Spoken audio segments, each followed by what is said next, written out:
할렐루야. 반갑습니다. 제가 어제 효창공원에 나간 적이 있습니다. 가면 기구운동을 할 수 있는 데가 있는데 열심히 기구운동을 이제 돌아가면서 하고 있는데 어떤 여자분이 와가지고 저를 많이 보더니 청암교회 목사님이시죠? 이래요. 그래서 내가 아무리 봐도 아는 분이 아니에요. 그래서 내가 주저하다가 네. 그랬더니 어떻게 아시냐 그러니까 어제 여자분들이 비슷한 시간에 갔어요. 금요일 시간, 어제 비슷한 시간에 오후에 갔는데 저분이 청암교회 목사님이다 이렇게 얘기하더라는 거예요. 그러면서 하는 말이 우리 아들들이 있는데 나보다가 3개월 먼저 교회 나가기 시작했는데 그래서 나는 그 후부터 교회 나가게 됐고 지금은 순복음교회 나가고 아들들이 청암교회 나가다가 코로나 때문에 3.1교회 비대면 영상 예배를 드리고 있다 이런 얘기하면서 무슨 얘기하느냐면 그 목사님이 자기하고 나이가 비슷하고 아들들하고 나이가 비슷한데 그 아들이 나이가 얼마나 되냐 물으니까 50 그러면서 아직 40대입니다 이래요. 40대인데 나하고 아들들 얘기가 나하고 나이가 비슷한데 우리 목사님이 설교를 너무 잘한다고 저를 보고 제가 가만히 있었더라면 집에 가서 싸움하는 거예요. 내가 청암교회 키 작고 땅땅한 목사님 만났다. 어이, 키 작고 땅땅한 분이 아닌데 싸움하겠지. 그래서 내가 저는 원로 목사입니다. 그래서 이 사람이 깜짝 놀라서 다시 쳐다보더라고요. 저를 40대로 본 거예요. 문제는 거기에 포인트가 있어요. 자신을 바로 안다는 것, 자기를 바로 안다는 것, 여기에 성장이 있고 개혁이 있고 발전이 있습니다. 어떤 천주교 여성도가 신부님을 찾아와서 신부님 제가 말씀드릴 게 있습니다. 고해성사할 게 있습니다. 뭔데? 제 때문에 다른 사람들이 많이 죄에 빠지고 있어요. 뭔데? 그러니까 제가 너무너무 이뻐가지고요 남자들이 음란 죄를 다 짓고 있어요. 여자들은 다 저를 너무너무 질투하는 죄를 짓고 있는 거예요. 그런데 신부님은 아무 대답도 안 하고 있는 거예요. 신부님 무슨 말씀하셔야죠. 그러니까 한참 있다 신부님이 착각은 자유입니다. 착각은 자유라고. 예, 기독교 강요 제1권 1장 1절에 자신을 알지 못하면 하나님을 알 수 없다. 1권 1장 2절에는 하나님을 알지 못하면 자신을 알 수 없다. 자신을 아는 것과 하나님을 아는 것의 연관성을 얘기하고 있습니다. 자신을 알지 못하면 하나님 안 보이는 거죠.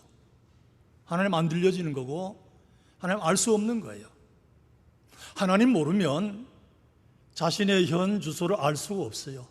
자신의 본질을, 자신의 기원을, 그리고 과정과 마지막을 알 수가 없는 거예요. 자신을 바로 안다는 것이 얼마나 중요한지 몰라요. 오늘 우리가 살아가면서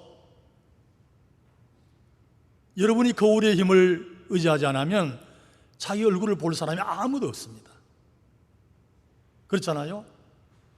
내가 손을 보고 발을 보고 몸을 볼 수 있지만은 내 얼굴을 거울이라는 것을 통해서 보지 않으면 내 얼굴이 어떻게 생긴지 어떻게 압니까? 몰라요. 이와 같이 우리의 신체, 우리의 얼굴뿐만 아니라 우리의 본질적인 부분에 있어서도 사실은 어떤 도움을 입지 않으면 전혀 알 수 없는 것이 인간입니다. 창조주, 구속주, 하나님, 거기에 나는 피조물, 그리고 구원받은 성도. 바울은 오늘 본문에서 질그릇을 얘기하고 있습니다. 질그릇에 담긴 보배를 얘기하고 있는데 질그릇은 고린도에서도 어느 가게 가서도 쉽게 얻을 수 있는, 살 수 있는 것이 질그릇입니다. 고린도 교회 얘도 많은 것이 질그릇이고 교회를 벗어나서 가게 가도 잡화점에 가도 질그릇을 너무 쉽게 살 수 있는 게 질그릇입니다. 그 질그릇에 담긴 보배 두 가지입니다. 질그릇과 보배. 보배와 질그릇. 질그릇은 그 재료가 흙입니다. 던지면 깨어지고 마는 거예요. 여러분 가운데서도 지방 출신들은 다 알 겁니다만은 과거에 지방에서 집은 다 흙으로 벽돌을 찍어가지고 흙으로 집을 지었잖아요. 그래서 비가 많이 쏟아지면 그 벽 아래 부분이 흙에 막 비에 젖으면 떨어져 나가기도 하고 이게 자꾸 훼손되고, 제가 어렸을 때 이러다가 우리 집도 무너지는 게 아닌가, 뒤로 가면 도랑을 타놨는데도 그게 자꾸 허물어지는 거예요. 허물어지는 거예요. 흙으로 되었기 때문에. 그 흙의 한계성, 흙이라는 것이 얼마나 보잘것 없는가 견고하지 못하고 연약하다는 것을 얘기하는 겁니다. 그래서 질그릇은 한계성이 있고 질그릇은 연약하고, 본문에서 바울이 얘기할 때 질그릇에는 죄악성까지 포함해서 얘기하고 있습니다. 여러분이 잘 아는 독일의 임마누엘 칸트라는 철학자, 그는 근대 철학을 집대성한 인물인데 키는 한 1m 60밖에 안 됐다. 60이 안 됐다 그래요. 그리고 몸무게도 60kg가 나가진 않고, 그런데 이분이 산책을 좋아했는데 오후 3시 반이면 집에서 나와서 늘 일정한 코스로 늘 산책하는 그런 분인데, 그래서 임마누엘 칸트가 오후에 산책 나오면 사람들이 이제 아마 3시 반이 됐는가 보다 할 정도로, 시간을 맞출 정도로 정확한 시간에 그렇게 늘 나가서 산책을 했다는 그런 기록이 있습니다. 그런데 이분이 그런 신체적으로 약한데도 불구하고 80까지 사셨다는 거예요.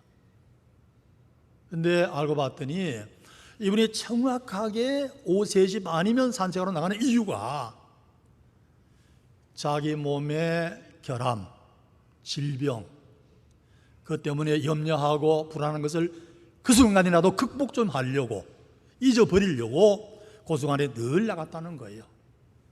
기록을 보면 골격이 기형으로 되어 있었고, 그 다음에 심장과 허파가 움직이기 힘들 정도로 좁고 편협해서 늘 의술의 도움을 입지 않으면 지나기 힘들 정도로 그렇게 되어 있었다는 거예요. 연약함을 극복하기 위해서 별 수 없이 질그릇으로 되어진 존재라는 거죠. 질그릇으로 되어 있어요. 우리 아들이 포천 국군병원에서 근무할 때에, 포천 일동병원에서 근무할 때에 어느 때 아파가지고 원장실을 찾아갔어.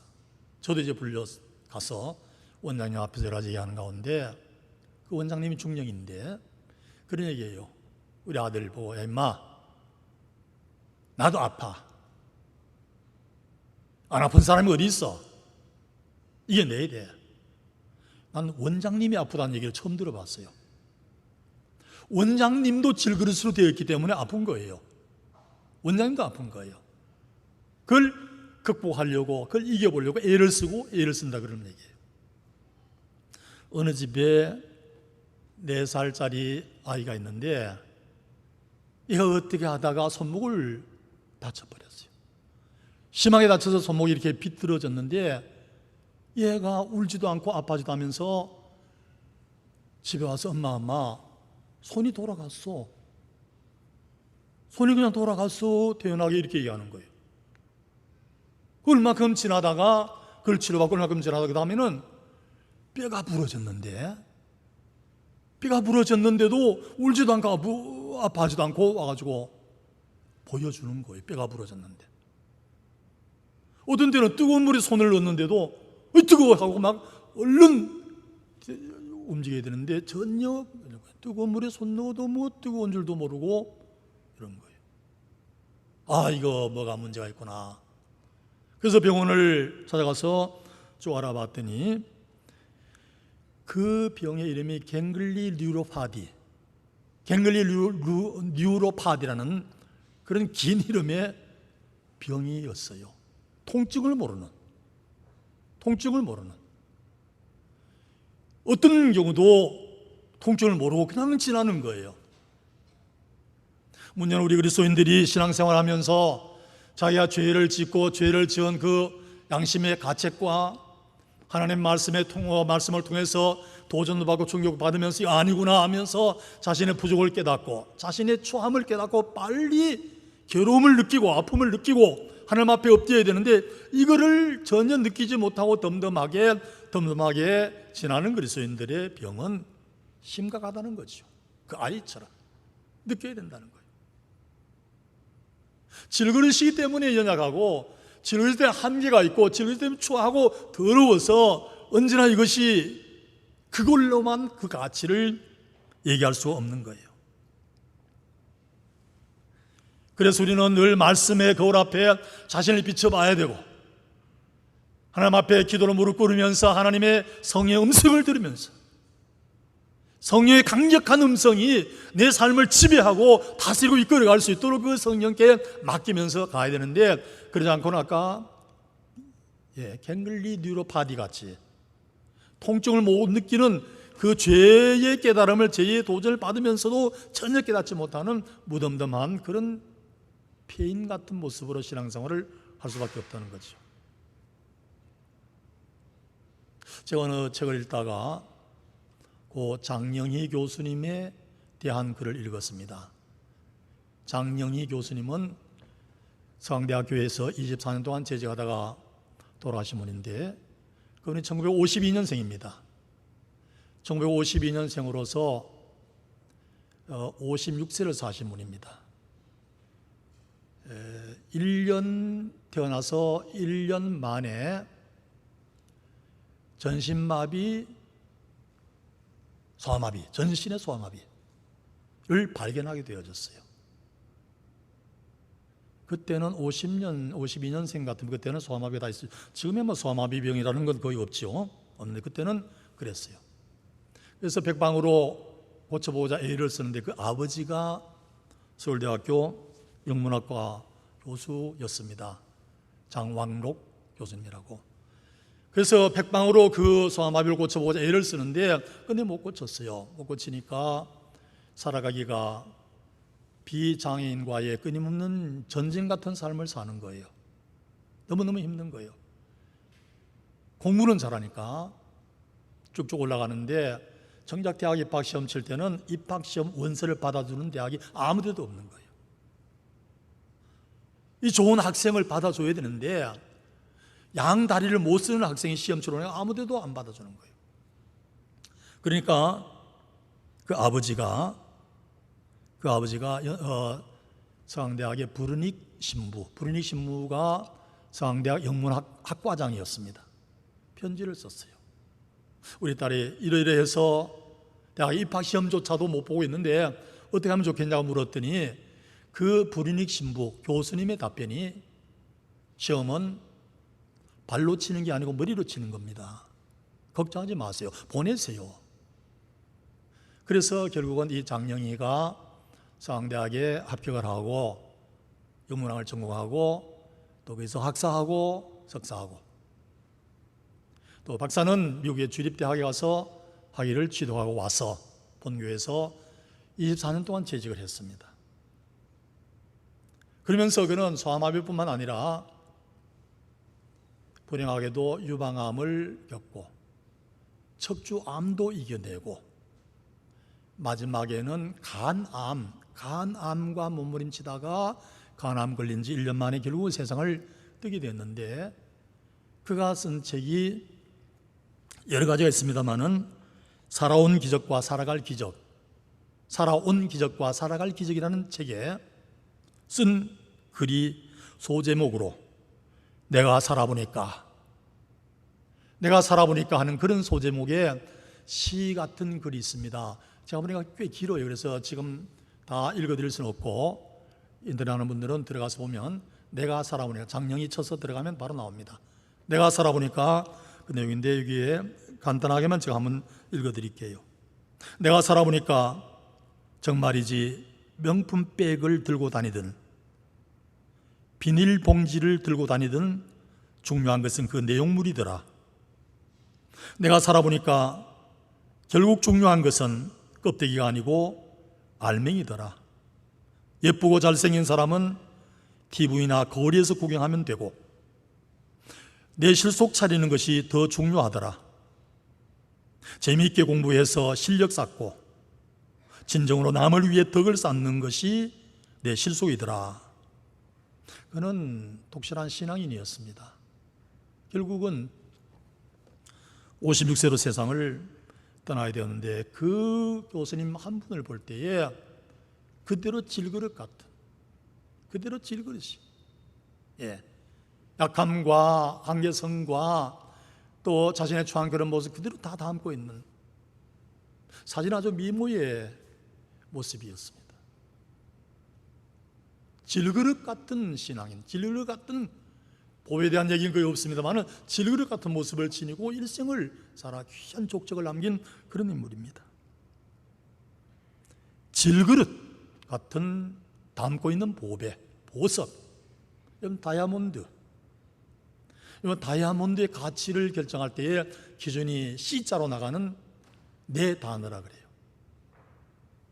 첫째 C는 clarity, 투명성을 얘기합니다. 얼마나 투명한가 하는 걸 값을 매길 때에 참고하게 되어지고, 둘째는 캐럿, 무게.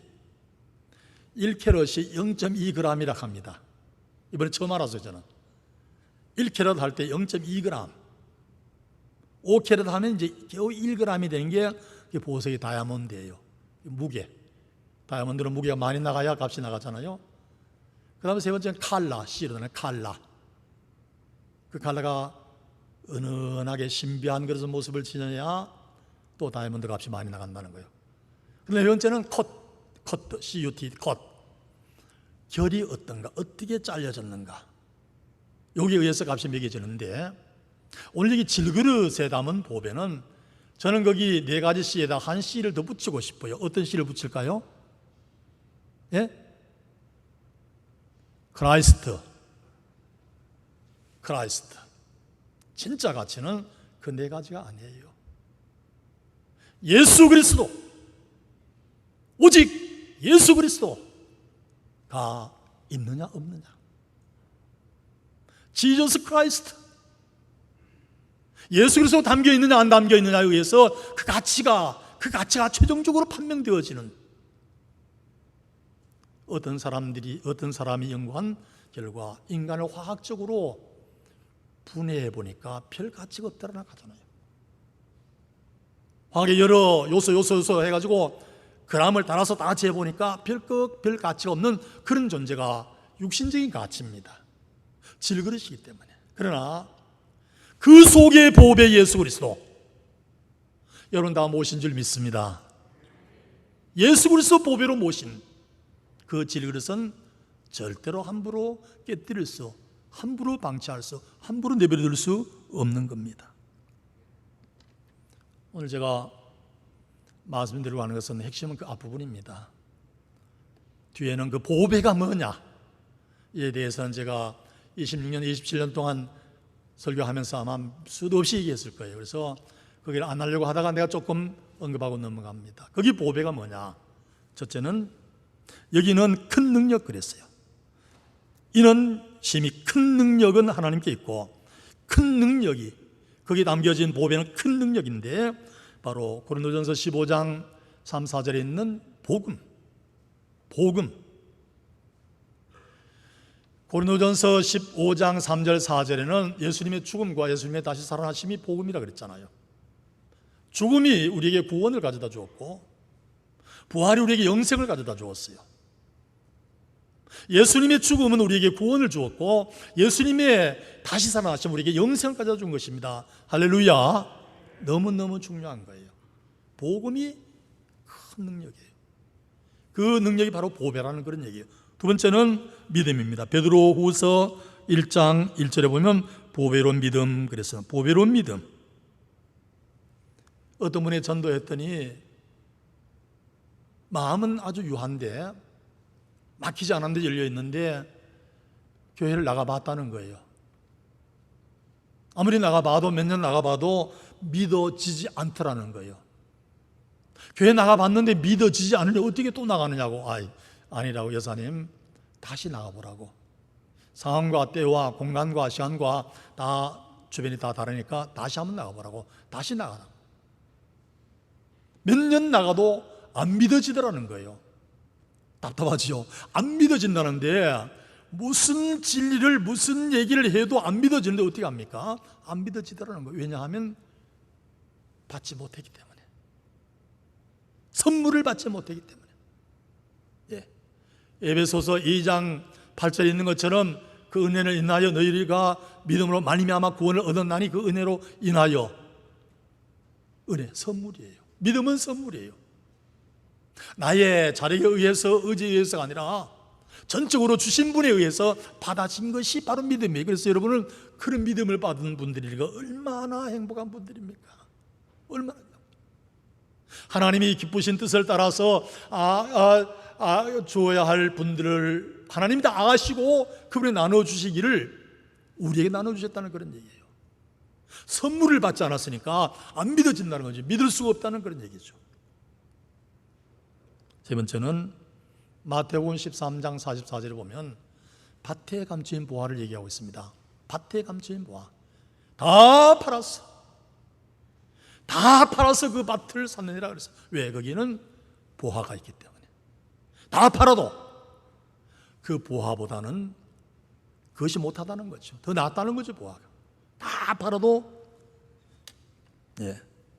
다 팔아서 결국은 밭을 산 농부의 지혜.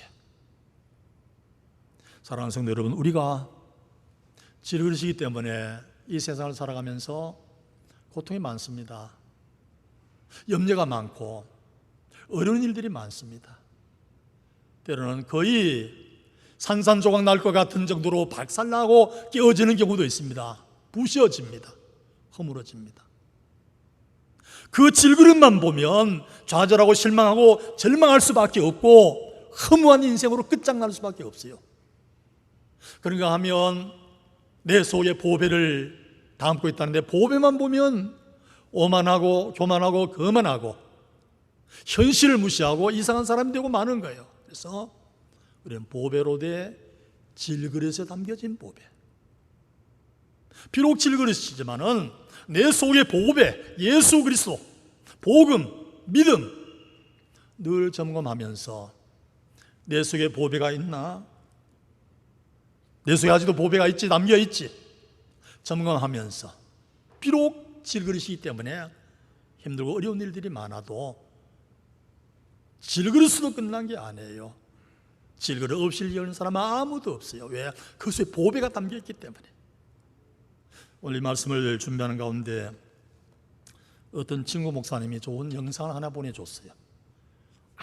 여러분 위해서 준 거구나 해서 제가 방송실에 보내도록 해서 그 한 편 보고 간단합니다. 말씀을 마치도록 하겠습니다. 내 등에 짐이 없었다면 나는 세상을 바로 살지 못했을 것입니다. 내 등에 있는 짐 때문에 늘 조심하면서 바르고 성실하게 살아왔습니다. 이제 보니 내 등의 짐은 나를 바르게 살도록 한 귀한 선물이었습니다. 내 등에 짐이 없었다면 나는 사랑을 몰랐을 것입니다.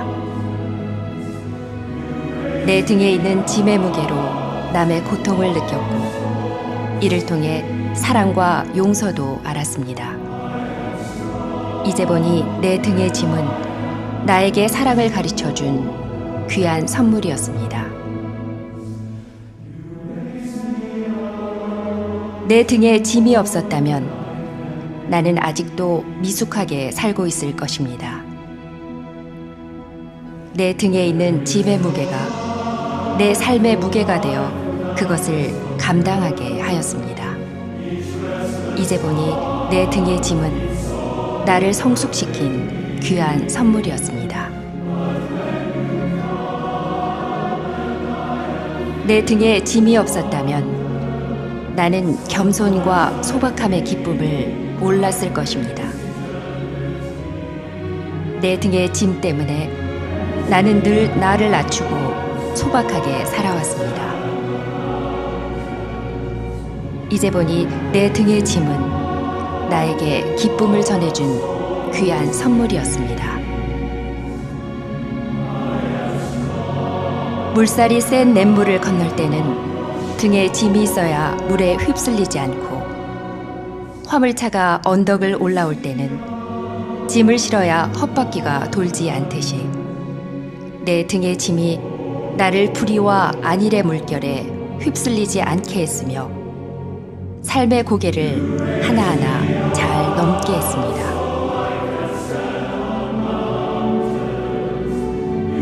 내 나라의 짐, 가족의 짐, 직장의 짐, 이웃과의 짐, 가난의 짐, 몸이 아픈 짐, 슬픈 이별의 짐들이 내 삶을 감당하는 힘이 되어 오늘도 최선의 삶을 살게 합니다.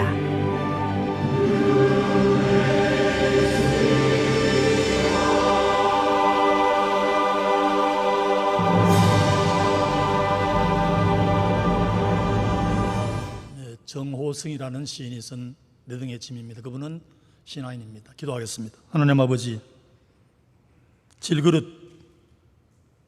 깨어지는, 부셔지는, 아무짝에도 쓸모없는, 내버리면 쓰레기도 제대로 되지 않는 질그릇, 우리 속에 보배 담아주시니 너무너무 감사합니다.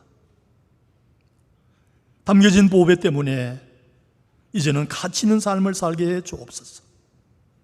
짐을 짊어져도 보배 때문에 웃으며 찬양하며 주님을 섬기며 힘있게 나아가는 우리 모든 자매 권속들 되게 해 주옵소서. 예수님의 이름으로 기도하옵나이다. 아멘.